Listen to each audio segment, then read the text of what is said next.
Coloca aí alguém para me acompanhar, o Matheus já está. Se quiser, pode sentar lá embaixo. Já tranquilo aí? Quer? Amém? Queridos, abra comigo sua Bíblia, por favor, 1 Timóteo capítulo 3. 1 Timóteo capítulo 3. Eu tenho uma mensagem de Deus para a vida de vocês. Amém? Timóteo capítulo 3. Nós vamos ler, Eduardo, nós vamos ler os versículos. Agora o versículo 6, mas depois de 1 a 6, na explanação da palavra. Amém, queridos? De 1 Timóteo capítulo 3, versículo 6, diz assim: não pode ser recém-convertido, não tira ele, bota a área, por favor. Não neófito, para que ensoberbeça-se e não caia na condenação do diabo. Amém? Não neófito, para que não se ensoberbeça e caia na condenação do diabo. A mensagem de hoje ela tem por tema prejuízos por falta da maturidade. Nós estamos falando da maturidade, temos falado algumas coisas aqui sobre uma vida cristã madura, e é normal nós tratarmos sobre também a imaturidade. A imaturidade ela tem levado algumas pessoas a cometerem erros, e esses erros marcam a vida de algumas pessoas. Existem erros que você comete, ninguém sabe, ninguém viu, e esses erros passam direto. Mas existem erros, irmãos, que vão atingir terceiros, e esses erros podem provocar marcas na sua vida. O apóstolo Paulo, ele escreveu agora um pastor chamado Timóteo. Ele está dando algumas orientações sobre a igreja que Timóteo estava dirigindo. E uma das coisas que o apóstolo Paulo vai instruir Timóteo é acerca dos que almejam o episcopado. Pastor, o que é o episcopado? É aqueles que desejam ser pastores, aqueles que desejam estar à frente de uma igreja, aqueles que pretendem liderar. Então o apóstolo Paulo ele vai falar sobre aqueles que desejam o episcopado, e ele vai apresentar uma lista de qualificações que esse homem precisa ter para exercer a sua vocação. E aí, irmãos, começa no versículo 1 e diz assim: esta é uma palavra fiel. Se alguém deseja o episcopado, excelente obra deseja. Então, não é ruim desejar ser pastor. De repente você está sentado aí, você tem o seu pastor como inspiração, como eu já tive o meu pastor como inspiração. E se hoje eu estou aqui porque eu olhei para aquele homem, segui as orientações que aquele homem me deu, e hoje eu estou aqui. É claro que nem tudo eu fui obediente. Houve algum momento que eu fui desobediente, mas por causa da minha imaturidade. Mas se eu tivesse a mentalidade que eu tenho hoje e seguisse os conselhos que lá atrás ele deu para a minha vida, de repente eu estaria num lugar mais distante, mais alto, mais amplo. Mas faz parte da nossa maturidade, faz parte da nossa vida nós errarmos algumas situações. Amém? E não é pecado errar. Errar, todos nós vamos errar porque nós tentamos. Pecado é quando a gente não tenta.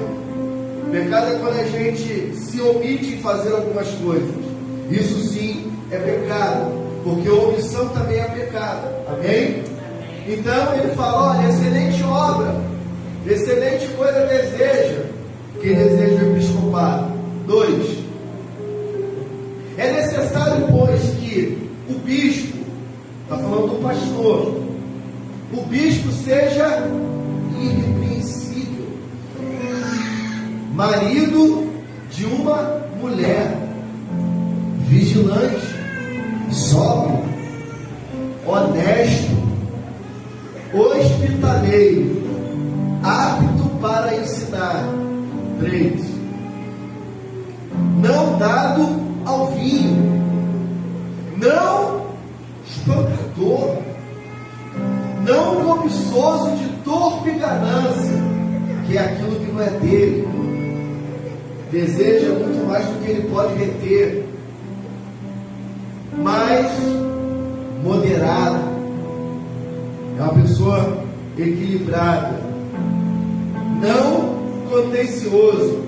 Lembra que eu li para vocês hoje de manhã, Provérbios 6 coisas que o Senhor detesta, a sétima ele abomina, o que causa contenda entre os irmãos. Não contencioso. Um pastor não pode ser contencioso.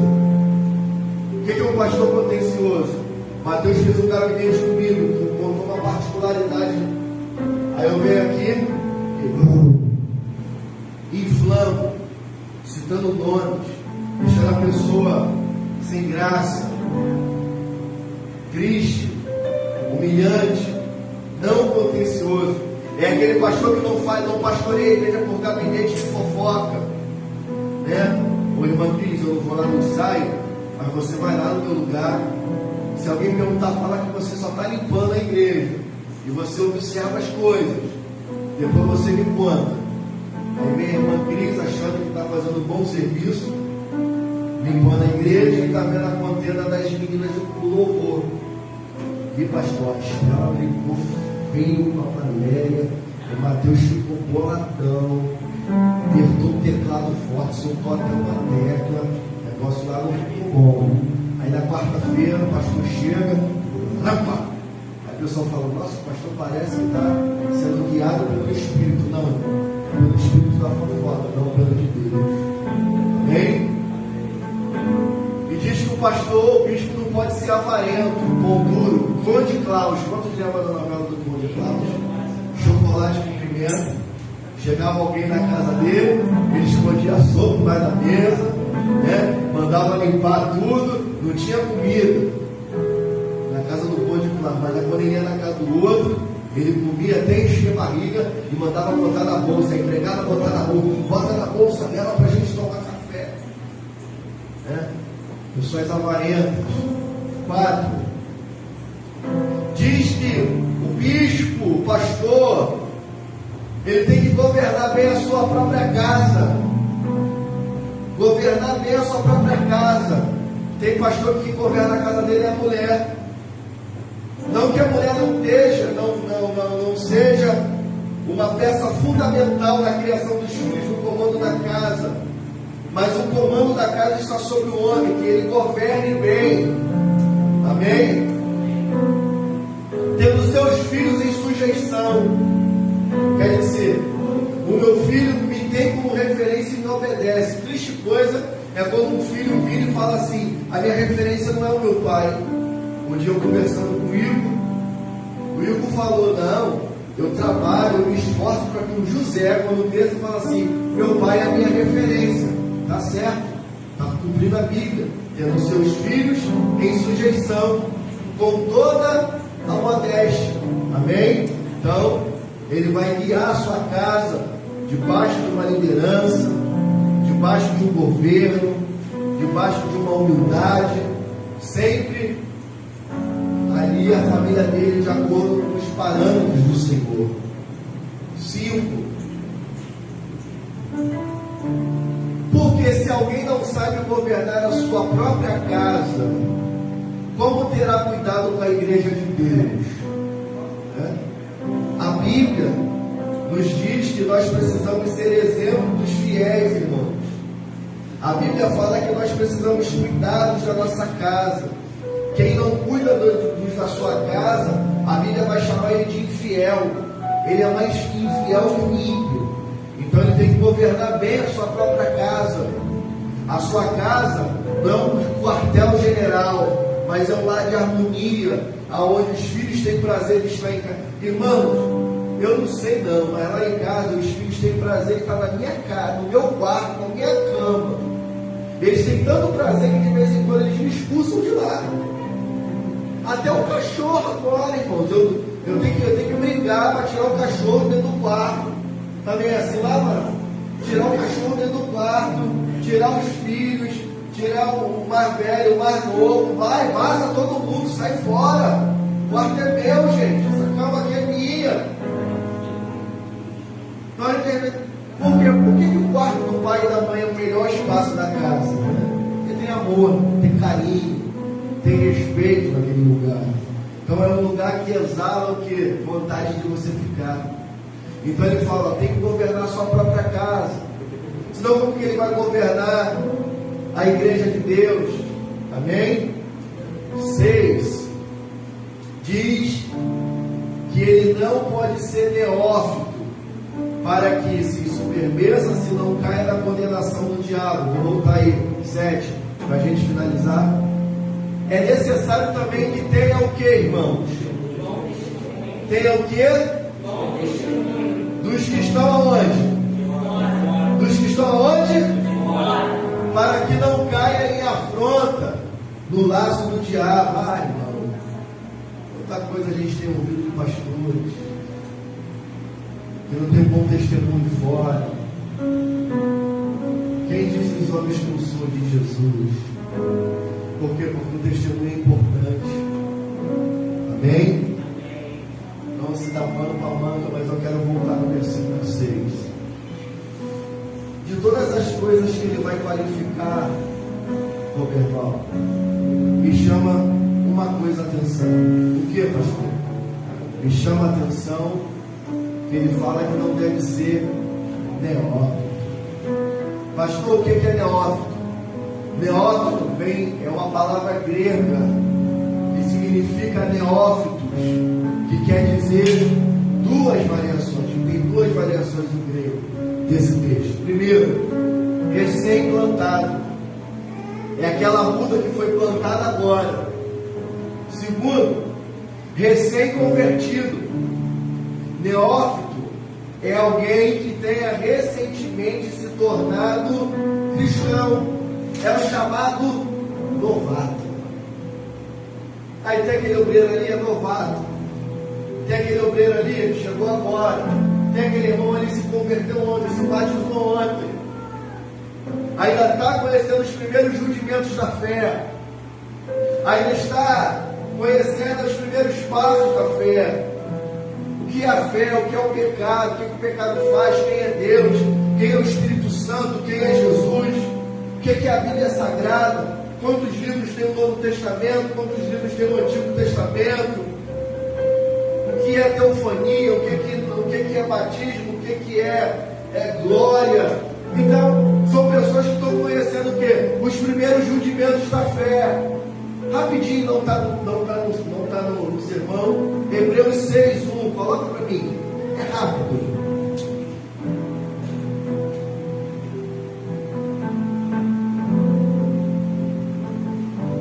Versão que fala de maturidade.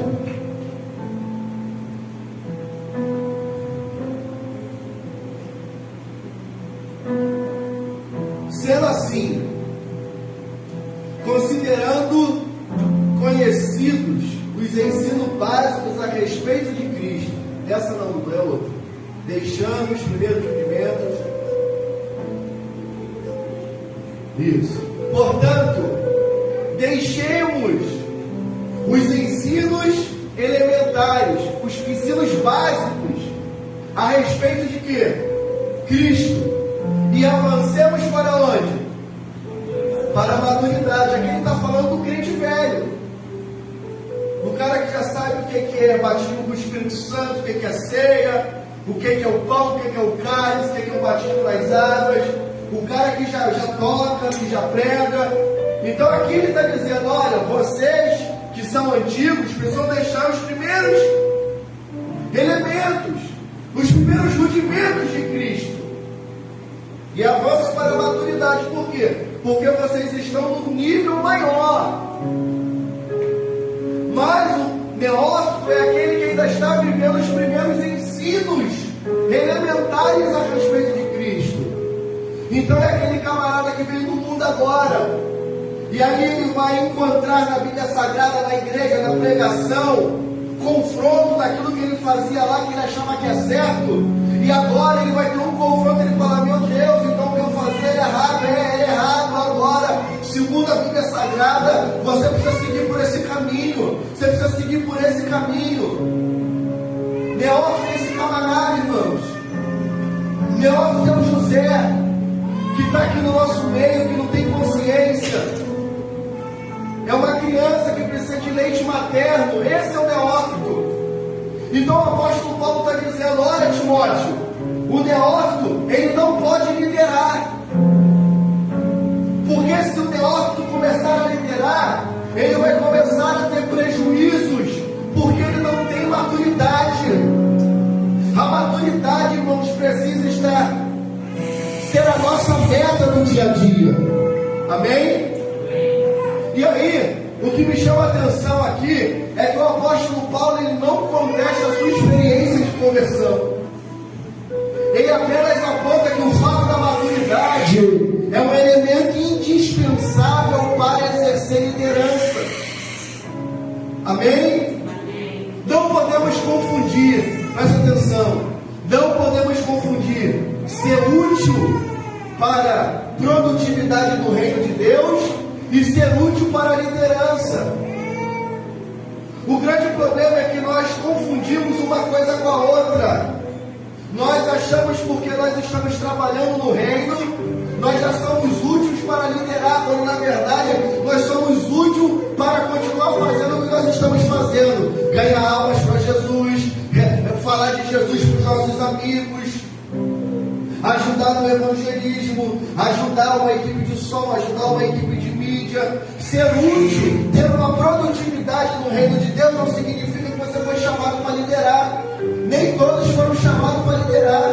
Se todos foram chamados para liderar, não existia a cauda, é só a cabeça. Se todos forem chamados para liderar, irmãos, o corpo vai inchar somente a cabeça. Mas um corpo tem vários membros, um corpo tem várias distinções. E o apóstolo Paulo, irmãos, ele não descarta a experiência da conversão. E quando eu leio experiência de conversão, eu leio, irmãos, sobre a experiência com o batismo com o Espírito Santo. Porque a experiência com o batismo com o Espírito Santo é individual. É individual. Eu fui batizado com o Espírito Santo antes de ser batizado nas águas. Tem gente que só foi batizado com o Espírito Santo depois do batismo das águas e depois de 2, 3 anos. O fato de eu ter uma experiência pessoal com Deus não significa que você vai ter as mesmas experiências. Você precisa buscar em Deus as suas experiências. Você precisa buscar em Deus as suas motivações. O fato de eu ter encontrado um caminho para encontrar Deus, ver a sua glória, não significa que você vai seguir o mesmo caminho. Porque para cada um que está nesse salão aqui, Deus vai trabalhando individualmente. Como igreja, Ele trabalha no coletivo, mas como pessoa, Ele trabalha no seu individual. O grande problema é que você quer que Deus trabalhe na pessoa que está do seu lado da maneira que Ele trabalhou em você, e não é assim. Não é assim. Você cresceu à base de pancada. Você cresceu à base de choro, de lágrima. Não quer dizer que a outra pessoa vai crescer da mesma maneira. Deus está trabalhando na vida de cada uma pessoa. Então, irmãos, a experiência da conversão, ela não deve ser deixada de lado. Mas agora, para liderar, é necessário ter tempo. Como eu disse semana passada, ninguém nasce adulto. Cada um aqui teve um tempo, cada um nasceu aqui no ano, cada um nasceu aqui no mês, cada um aqui nasceu num dia. E essas situações foram te trabalhando até você chegar aqui. O problema é que a gente não quer respeitar os processos, porque os processos vão nos moldando até nós entrarmos aonde Deus quer, que é a sua vontade, que é o seu querer. Então, irmãos, a primeira coisa que a gente precisa entender, que há uma experiência de conversão, que eu não posso confundir ser útil para a produtividade do reino de Deus como ser útil para a liderança. Tem gente, irmãos, a gente precisa dividir aqui de repente em duas classes. Pessoas pessoas que foram chamadas para trabalhar externo e pessoas que foram chamadas para trabalhar internamente. Os que foram chamados para trabalhar externamente são aqueles que estão ganhando as almas. São os evangelistas, são os estrategistas, são os missionários. Eles estão lá fora fazendo estratégia e trazendo almas aqui para dentro. E aqui dentro existem pessoas que foram chamadas para trabalhar o que? O desenvolvimento, a consolidação dessas pessoas. Então vão ter pessoas que vão estar lá fora pescando peixe e pessoas que vão estar aqui preparando peixe. A mesma pessoa que pesca não é a mesma pessoa que prepara. A mesma pessoa que vai no alto mar não é a mesma pessoa que coloca no fogo. Quantos estão me entendendo? Diga amém. Amém. Então cada um tem uma função. Existem os que foram chamados para ganhar, e existem os que foram chamados para consolidar, discipular e enviar. Há diferença entre algum? Não. Todos foram chamados para a produtividade do reino. Segundo, o imaturo confunde serviço com posição de autoridade, mas ambas são distintas. Porque eu sou produtivo, eu acho que o meu serviço já gera uma autoridade espiritual, e não é. Você quer ver na Bíblia isso? Serviço. Todos fomos chamados para servir. Marcos capítulo 5, verso 18 e 19 diz o seguinte: entrando ele no barco, rogava-lhe que fora um endemoniado, e disse assim: deixe que eu vou estar com você. Jesus, porém, não permitiu, mas disse-lhe: vai para casa, para os teus, e anuncia quão grandes coisas o Senhor fez e como teve misericórdia de ti. Jesus não estabeleceu aquele ex-endemoniado como líder daquela região, mas falou: vai para casa, vai para os teus e prega a eles o que aconteceu com você. Serviço. Foi chamado para servir. Jesus poderia ter dito no texto: não, queridão, vem comigo e depois eu vou te estabelecer como apóstolo nessa região. Não. Jesus falou: vai e conta os teus. Todos nós fomos chamados para ganhar vidas para Jesus. Todos nós fomos chamados para ganhar almas para Jesus. Você já é um evangelista, você já é um evangelista sem saber. Por quê? Porque esse é o nosso chamado universal. Servir. Servirmos aos outros. Por isso que Jesus sempre disse que os primeiros serão os últimos. Por quê? Porque no reino de Deus há uma inversão no reino da terra. No reino da terra prevalece quem chega primeiro. Mas com Jesus é diferente, irmãos. Ele inverte a ordem da maneira que ele quer e da maneira que ele acha que tem que fazer.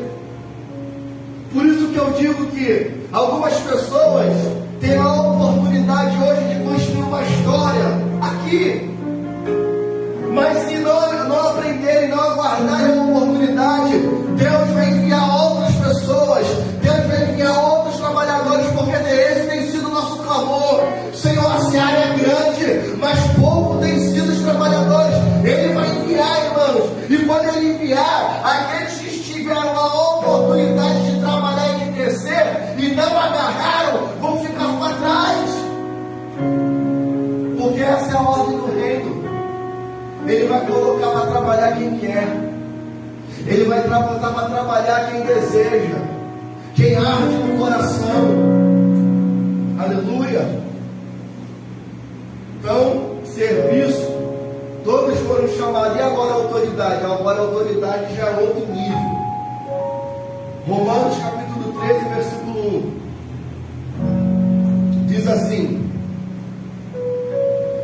que todos estejam sujeitos às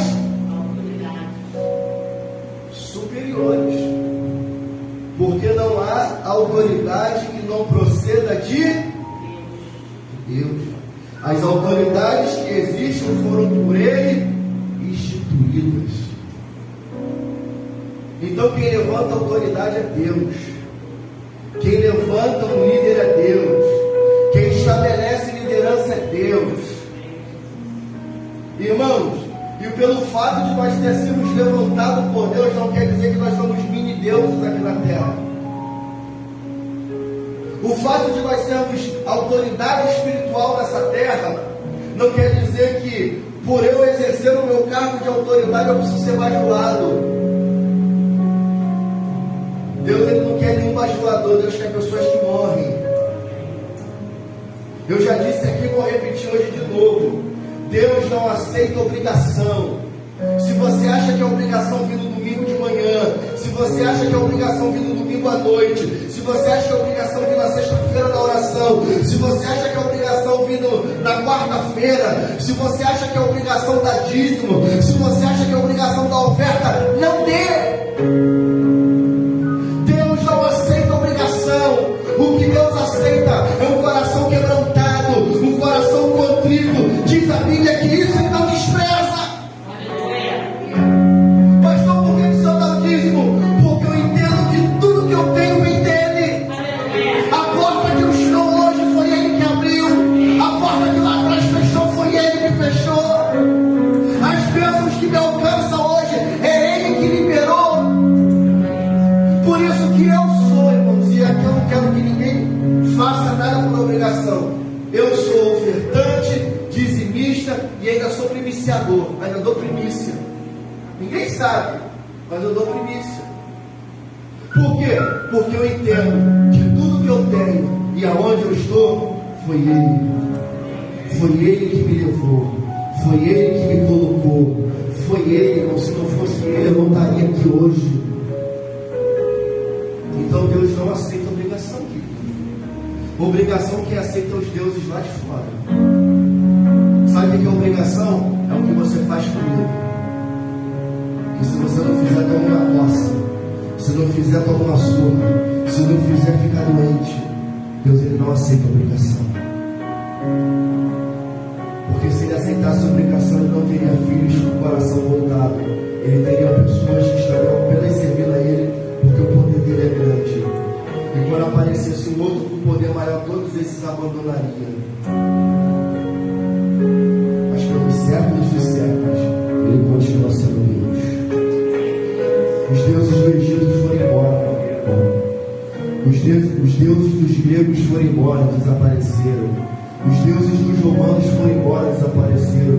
Os deuses dos maias foram embora, desapareceram. Os deuses dos persas foram embora, desapareceram.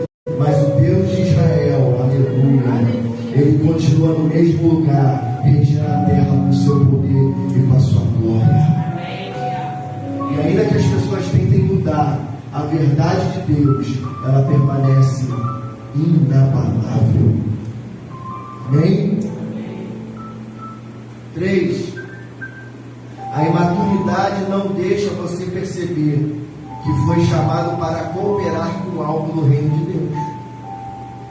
Às vezes a gente é tão imaturo que a gente não consegue compreender que nós fomos chamados para cooperar com a obra de Deus. 1 Coríntios capítulo 12, versículo 12 diz assim: porque assim como o corpo é um e tem muitos membros, e todos os membros, mesmo sendo muitos, constituem um só corpo, assim também é a respeito de Cristo. O corpo tem muitos membros, e você foi chamado, irmão, para participar desse corpo.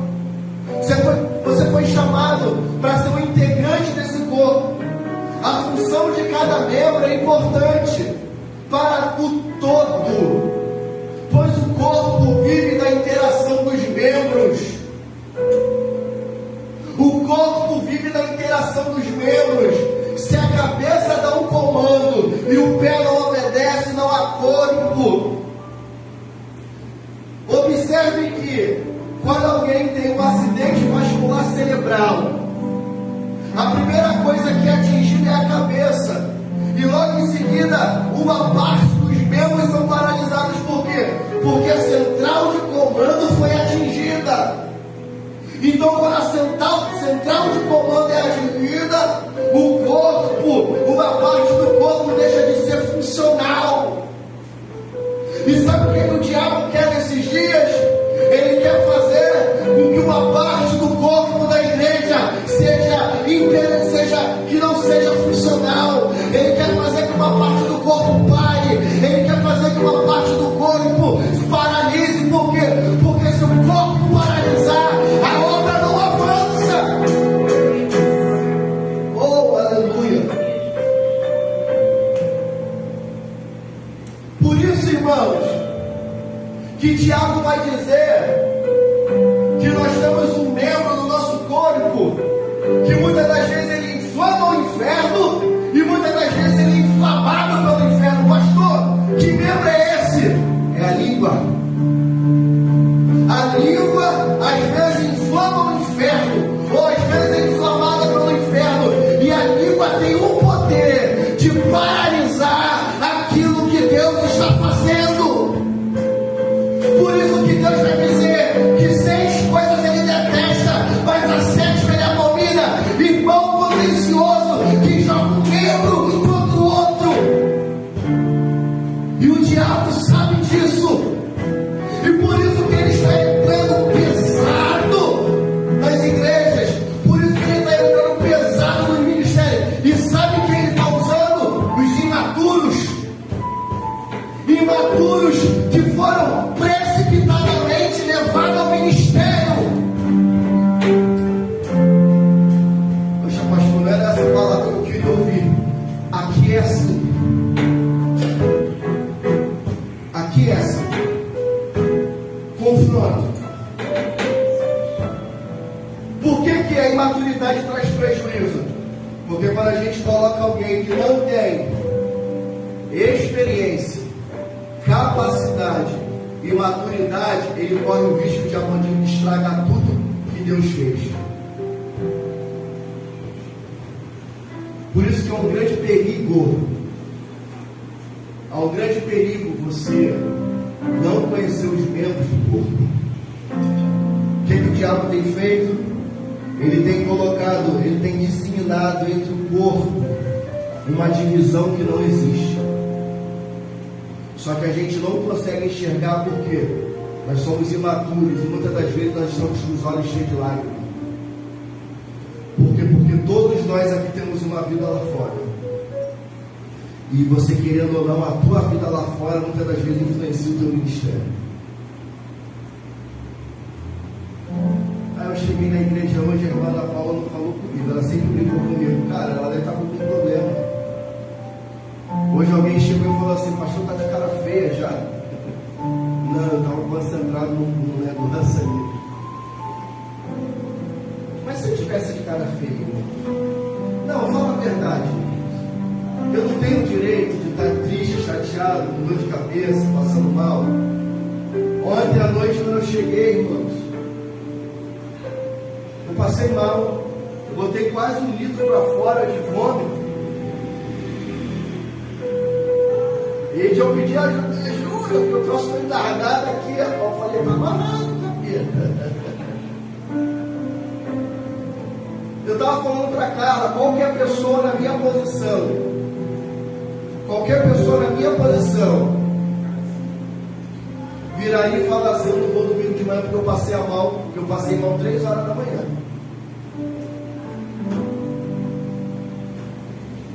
Ah, mas o Senhor pastor por isso.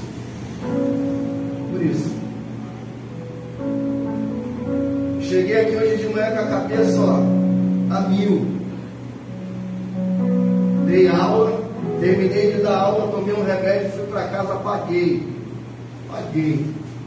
Carla me acordou: Marco, não chega atrasado, o Eduardo não vai chegar cedo hoje, tem que abrir a igreja. Mas por que eu estou falando isso? Para você ter pena de mim? Não. É porque esse que vos fala também é ser humano, irmão. Eu não sou super-homem. Eu também tenho as minhas falhas e os meus erros. É porque a gente olha o pastor e acha assim: aquele cara não erra, aquele cara não peca. E quando você vê eu errando, eu pecando, muitos imaturos falam assim: eu vou sair de lá. Por quê? Ah, porque o pastor errou. Mas e você, cara? Quantas vezes você já errou? E a gente teve misericórdia com você.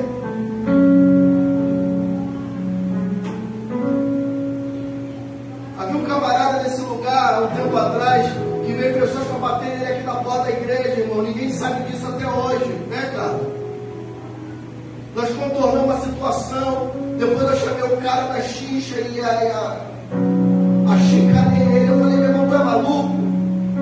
Tu tá botando a nossa credibilidade em jogo aí, cara. Vizinhança toda vê a igreja como uma igreja séria. O comércio vê o pastor aí como um homem direito que compra e que paga. Aí agora tu me arruma uma confusão lá fora e vem trazer aqui, mas tu é maluco, cara? Chorou igual a criança, perdoando, cuidando do garotão. Aí quando foi ao contrário, ele não teve misericórdia de nós. Porque nós somos assim. Nós só lembramos quando nós somos feridos. Nós não lembramos quando a gente fere alguém. E é nisso que o diabo tem operado nos imaturos, irmãos.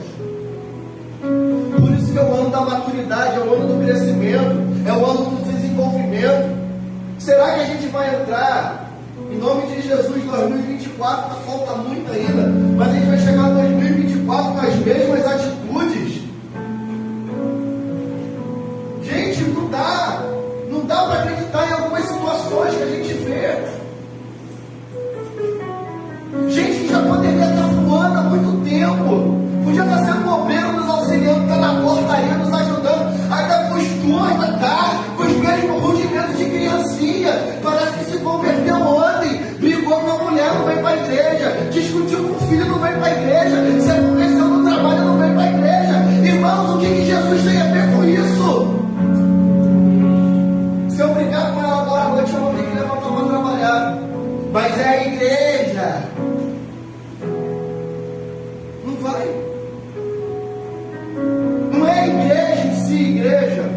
É o compromisso com Deus, porque muitos desses que eu falo, nem em casa ora, nem em casa lê a Bíblia, não sabe nem quem é o profeta da só lê a Bíblia quando vem para a igreja. Então a igreja, então precisa ir para a igreja todo dia para ver se aprende a palavra. Pô, irmão, isso é verdade. Se eu perguntar aqui, precisa levantar a mão, quem leu a Bíblia essa semana? Se eu perguntar aqui, precisa levantar a mão, quem jejuou essa semana, quem orou, tirou um período de oração? A gente só ora e só jejua quando o pastor pede.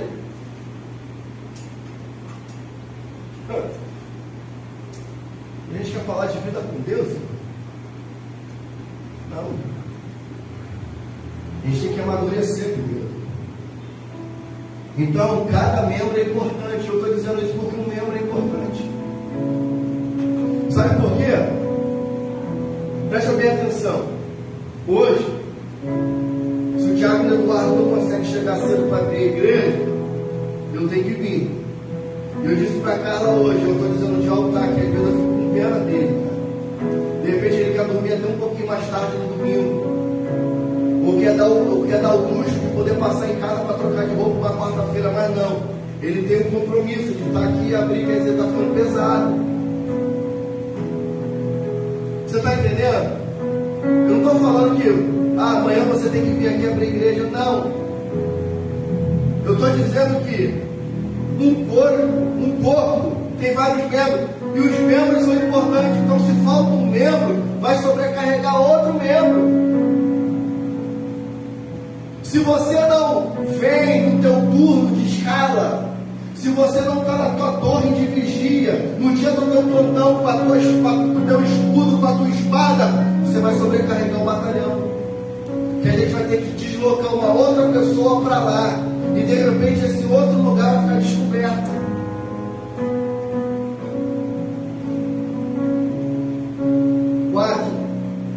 A maturidade não deixa você perceber que individualmente somos importantes no corpo. Está escrito na Bíblia, não sou eu que estou dizendo não. 1 Coríntios 12, 27 diz assim: ora, vocês são o corpo de Cristo, individualmente membros desse corpo. Às vezes você acha que você não tem valor na igreja. Claro que você tem. É porque geralmente os que se destacam são os que estão aqui. O rapaz que toca o teclado, o pastor, o dirigente, o da bateria, são os que estão sendo vistos, que toca violão. Daqui a pouco, os que vão servir a ceia. Então a gente acha que esses funções que uma igreja precisa de um corpo ter, não. Individualmente, todos nós somos importantes. Quando você está aqui, escuta o que eu vou te falar. Quando você vem ao culto, quando você está aqui, você alegra o meu coração como pastor e alegra o coração de Deus. Sabe por quê, irmãos? Escuta o que eu vou te falar, porque isso é profético. Quando, na viração do dia, que Deus vinha ao jardim procurar o homem, ele vinha procurar o homem em uma posição que o homem que ele sabia que o homem estava. Todos os dias na viração do dia, o Senhor via e sabia que o Igor estava sentado ali com o violão. Todos os dias o Senhor veio no jardim e sabia que o Roberval estava sentado ali na bateria. Todos os dias na viração do dia, o Senhor via e sabia que o Mateus estava aqui no teclado. Então ele vinha para conversar com o homem. Mas houve um dia que ele veio à terra. Ele veio contemplar aquilo que ele criou e conversar com aquilo que ele fez. E chegou lá e o lugar daquele homem estava vazio. Quando nós temos um culto, irmão, seja quarta, domingo de manhã ou domingo à noite, que o Espírito Santo vem cultuar junto conosco, ele procura você. O pastor só está forçando barra. Quando ele vem nesse lugar, irmãos, ele procura cada um na sua posição. E agora, ele também está nos visitando, ele também está nos contemplando, ele está passeando no nosso meio. E ele está vendo que algumas pessoas não estão aqui hoje, porque faltaram ao seu turno. Não é por causa de trabalho, não é por causa de doença, mas porque de repente entende que não é importante no reino, não é importante no corpo. E eu estou aqui para te dizer que você é importante no reino, você é importante no corpo, você não foi salvo à toa. Há um propósito para quando Deus te salvou, há um propósito para quando Deus te chamou. Ele te chamou, meu irmão, para derramar o Espírito dele, para dar a graça dele, para quê? Para que você vá e dê frutos e os vossos frutos permaneçam.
Você só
fosse alguém aqui, se eu falasse, alguém pode me dar 10 reais, alguém daria 50. Por quê? Você só dá aquilo que você tem. Entende isso? Você só pode ministrar aquilo que você recebeu. Então, irmãos, preste atenção, já caminho para o final. Se a loja está errada, deixa eu ver que lição. Tem 10 minutos na frente dele. Eu vou encerrar. Há muitos sofrimentos que podem ser evitados se apenas ouvirmos as orientações divinas. Preste atenção. Paulo orientou os companheiros de viagem a não partir de Creta, alertando que a viagem seria o quê? Perigosa. Mas ninguém deu atenção. Sabe, irmãos, esses dias agora, não tem muito tempo não, eu tenho orientado algumas pessoas. Quem ouve as orientações está vencendo, está avançando. Mas existem pessoas que não gostam de ouvir orientações. Não sei se é por causa da idade. Não foi assim? Pessoas estão te orientando, estão falando, e você, não, eu tenho a minha razão, eu tenho os meus motivos. E Paulo é um cara experiente, mano. E ele está falando por Deus, que não dá para a gente ir, porque se a gente for, vai ser perigosa a viagem. Você quer ver? Atos 27, versículo 9.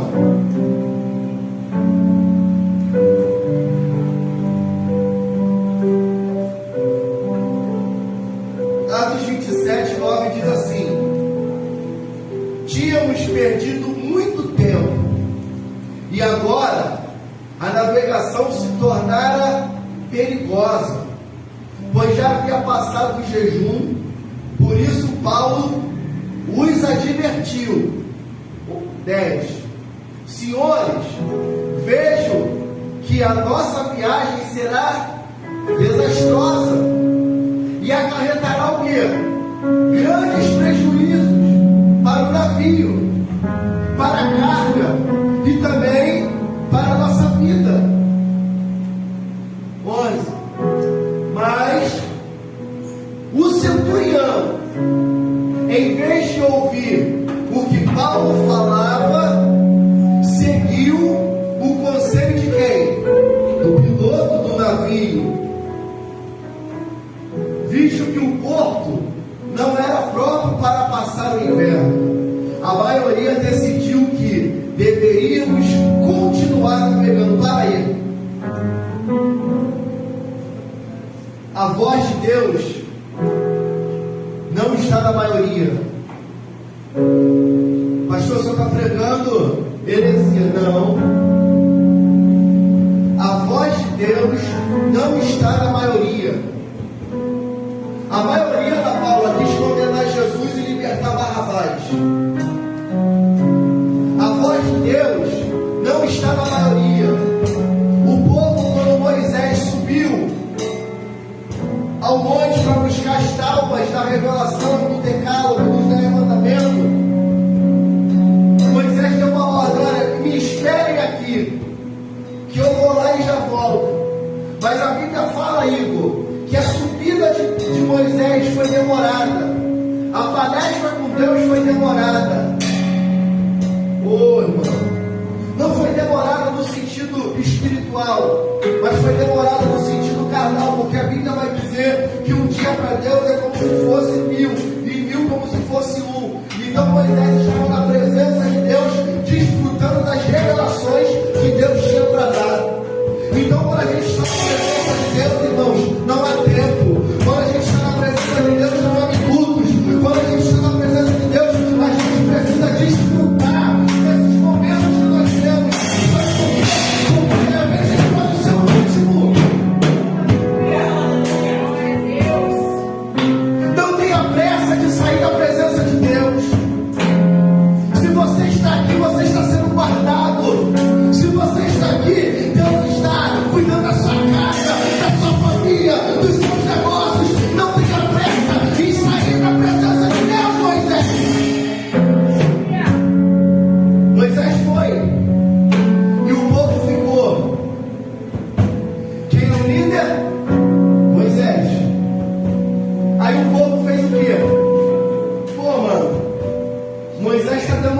muito. Vamos fazer para nós aqui um Deus, para que a gente possa também cultuar. Aí, olha que me chama a atenção, Paulinho. Arão, vem cá aí, meu ator favorito. Você ainda vai ganhar o Oscar. Você é Smith. Eu falava Smith, mas dizem que é Smith. Enfim. Moisés está aqui. E esse aqui é Arão. Tudo que Moisés fazia, Arão fazia. Se Moisés recuava, Arão recuava. Se Moisés ia para cá, quem ia junto?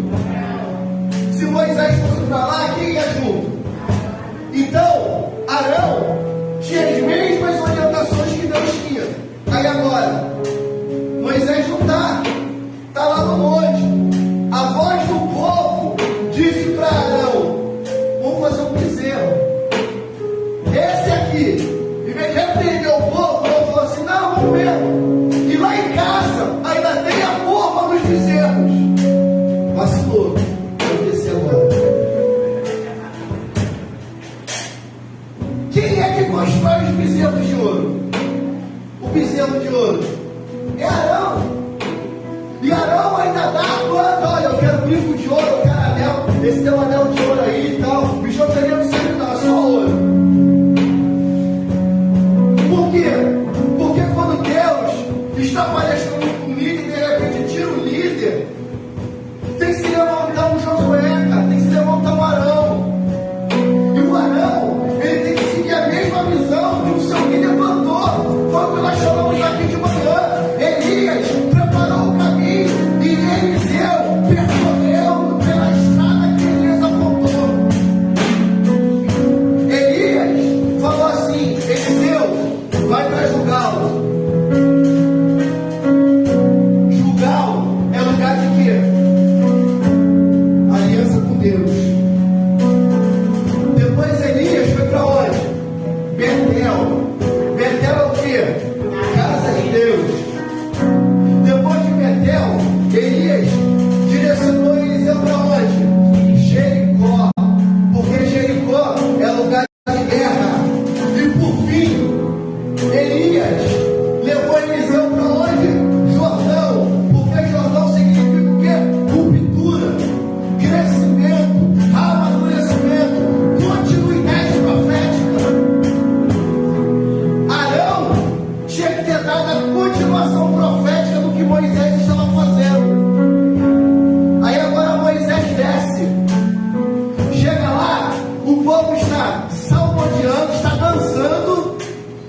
Salmodiando não, está dançando, cantando, dançando em volta de um bezerro de ouro. Ai, irmão, Moisés faz igual de vez em quando o pastor faz. Blum, quebrou a lei. Ele começa a repreender o povo. Então preste atenção: a voz do povo não significa a voz de Deus. Olha o que diz o texto: visto que o porto não era próprio para passar o inverno, a maioria decidiu. Está certo ou está errado? Está certo, porque a maioria sempre vem sabedoria. Só que a gente tem que entender que quando dentro do barco tiver um profeta, a voz de Deus vai voar pela voz do profeta. Então, irmãos, se Deus está te colocando nesse barco, se Deus está te trazendo para essa caravela, fica tranquilo, porque tem um profeta, e esse profeta tem uma palavra de destino, tem uma palavra de caminho. Se você seguir a palavra do profeta, você não vai perder. A Bíblia fala: ouvi os seus profetas e próprios perdem.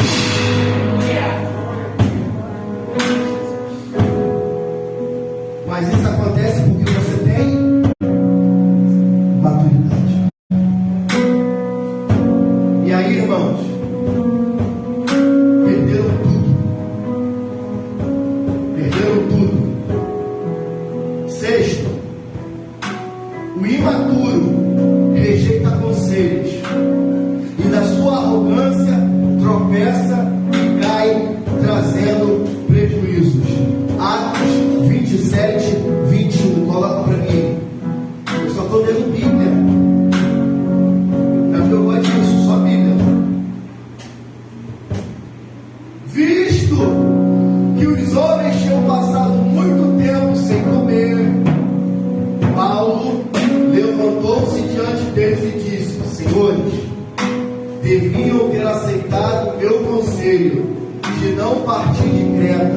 pois assim teríamos evitado danos e...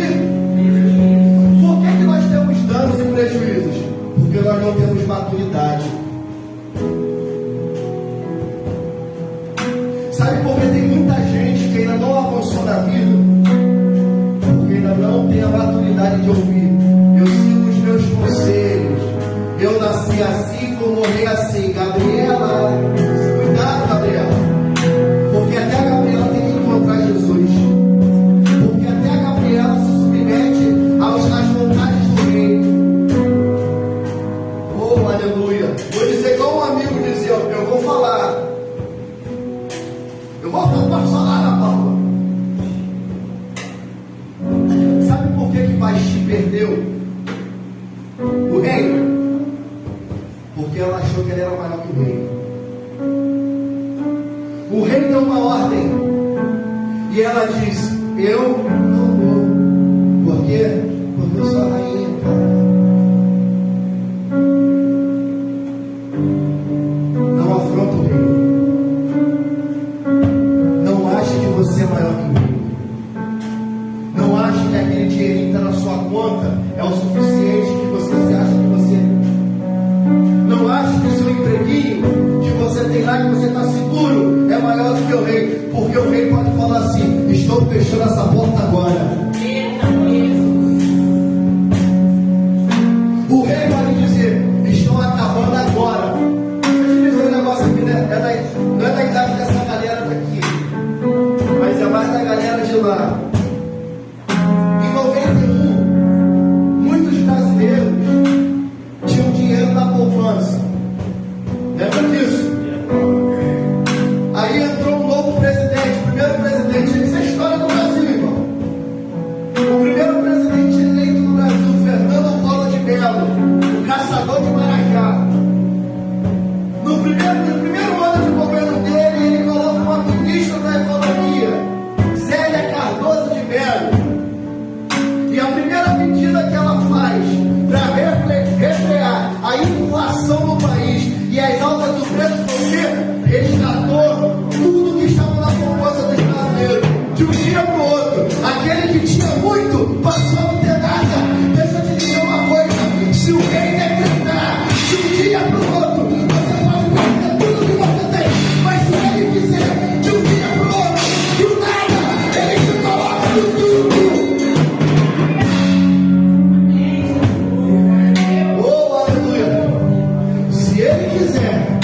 Ele te tira do nada hoje, Eduardo. Ele te tira do monturo. Ele te tira do lixo. Ele te tira das mais precárias vielas e te coloca assentado na mesa de príncipes e de princesas.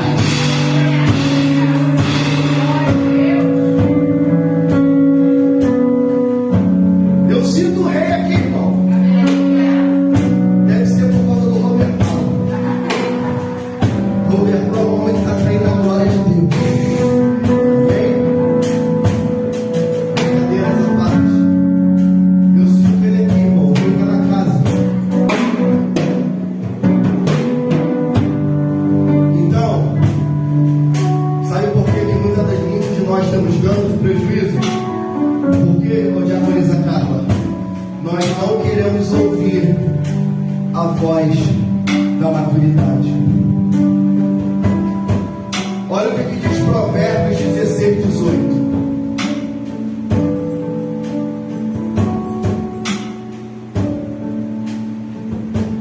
O orgulho vem antes da destruição. O espírito altivo antes da queda. Então, quando a pessoa está ao teu lado e fala assim: cuidado, tu está muito altivo. Cuidado, tu está com esse peitinho empinado. Cuidado.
direção.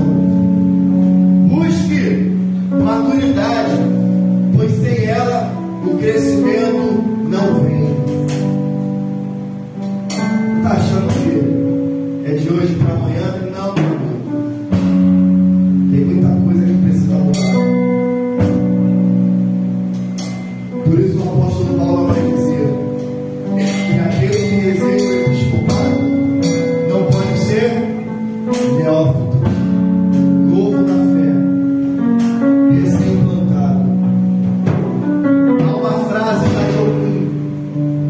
Jocum é um grupo de jovens missionários. Inclusive a Clarinha está até em um. Claro. Eu acho que é Jocum. Parece. A Jocum, ela tem um lema que diz o seguinte: conhecendo Jesus e fazendo Jesus conhecido. Você só pode apresentar alguém que você conhece. Cara, vai lá na empresa tal, procura fulano de tal, porque o meu tio conhece o primo dele que me conhece, falou pra ir lá. Vai não.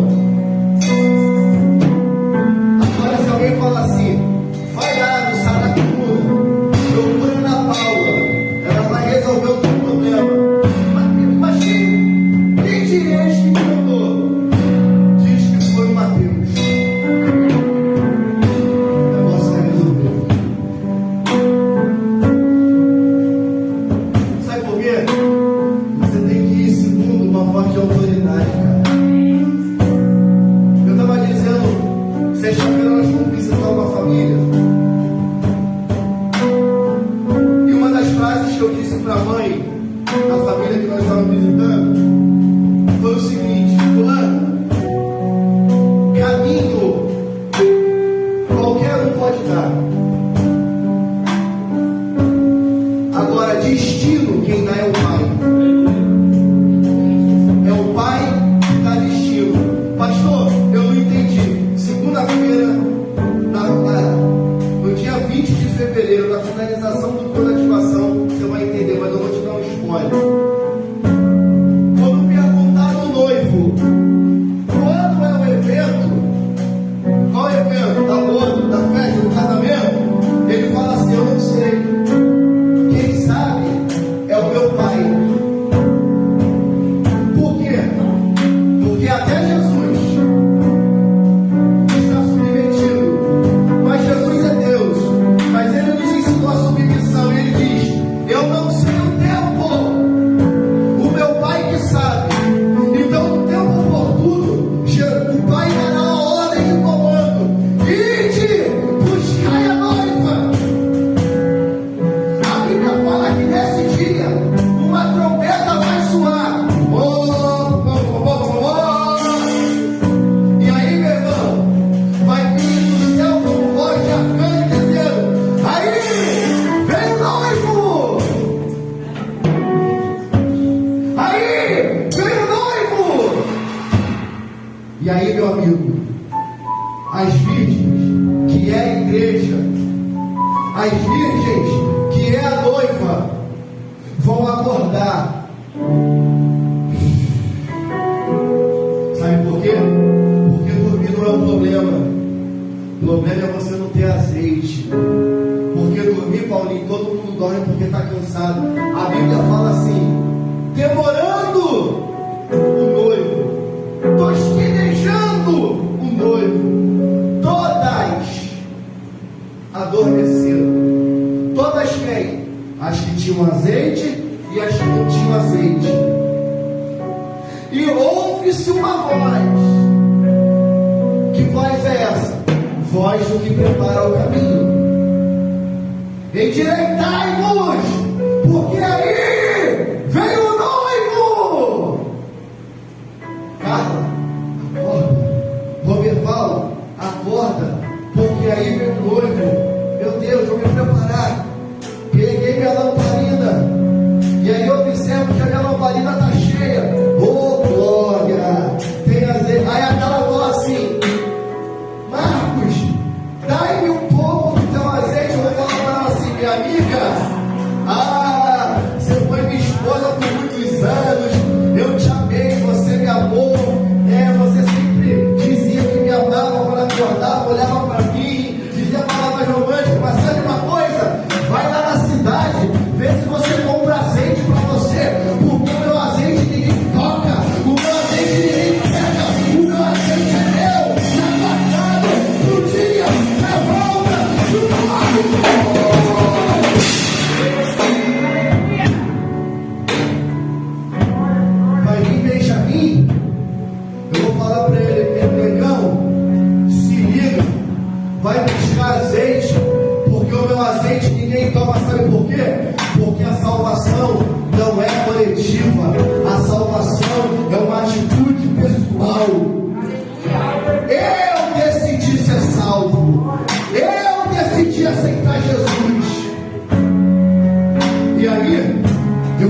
dá azeite, Mateus, me dá azeite. Dá azeite, dá tempo de ir lá na cidade comprar. A Bíblia vai dizer, não sou eu que estou dizendo, a Bíblia vai dizer que aquelas 5 imprudentes, as 5 imaturas, saíram para comprar azeite. E as que estavam prontas, a Bíblia fala assim, aleluia, entrai no gozo do teu Senhor, entrai na celebração dos justos, entrai na celebração dos remidos. Oh, levantai-vos, ó formas das vossas cadeias, levantai-vos, ó portais internos, para que entre o rei da glória, para que entre o rei da glória. E vem as noivas, vestidas de branco, porque o branco representa, eu venci o mundo. O branco representa, está todo mundo dizendo que a minha fé é fé de brinquedo, é fé de historinha, mas eu venci, e agora eu fui lavado, remido pelo sangue do Cordeiro, porque está escrito, aquele que lava, bem-aventurado, o que lava as vestes, o sangue do Cordeiro, esse será o direito do pedaço da vida. E aí, meu amigo, você vai me encontrar lá na glória. Eu vou saber quem é você. Você vai ter consciência de quem sou eu, mas não vai ter mais sentimentos de homem, mulher, Cairós. Não vai ter mais ágape. Não. Agora só vai ser uma coisa: Santo, Santo, Santo. Santo, Santo, Santo. Santo, Santo, Santo. Eu vou te encontrar, Estela, e você vai estar. E aí, pastor? Santo, Santo. A gente vai estar lá no coral dizendo: Santo, Santo, Santo. Santo, Santo, Santo. Vamos estar declarando a santidade de Deus. Irmão, se não for para isso, eu estou perdendo tempo na